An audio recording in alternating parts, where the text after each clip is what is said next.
Video seorang petugas Dinas Perhubungan DKI Jakarta menempel di kap mobil yang tengah melaju cepat viral di media sosial.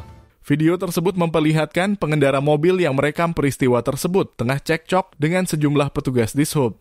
Kemudian petugas menempel di kap mobilnya. Terlihat petugas mengetuk-ketuk kaca mobil untuk meminta pengemudi membukanya. Namun pemobil itu tak mau membukanya. Tak lama kemudian pengemudi diminta menepikan mobilnya tersebut. Awalnya dia berjalan pelan untuk menepi, namun akhirnya tancap gas hingga seorang petugas menempel di kap mobil hingga jalan protokol.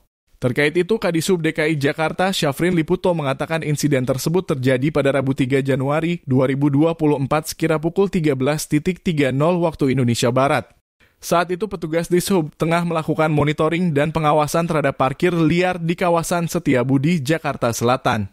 Pada saat penggebahan di Jalan Denpasar Raya, salah satu pengendara mobil Avanza berwarna merah Noken A1679YG merekam dan mengacungkan jari tengah ke semua petugas. Pengendara tersebut melintas sebanyak 4 kali di lokasi tersebut sambil mengacungkan jari tengah ke petugas.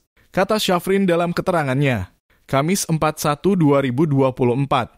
Saat itu kata Syafrin, petugas meminta pengemudi turun untuk mengetahui apa maksud pengemudi bolak-balik hingga mengacungkan jari tengah saat itu. Tetapi pengendara tidak kooperatif dan memilih tancap gas dan hampir menabrak petugas. Salah satu petugas sedang berusaha menghindari terjangan mobil tersebut malah terbawa di kap mesinnya sampai terbawa ke daerah Menteng. Ucapnya, saat berusaha kabur, pemobil itu ternyata sempat menabrak 2 pengendara sepeda motor namun tidak berhenti. Syafrin mengatakan pengemudi mobil tersebut dikejar oleh petugas dan juga warga hingga akhirnya berhenti di kawasan Menteng, Jakarta Pusat. Kendaraan bersama pengemudi diamankan ke Polsek Setiabudi, ucapnya.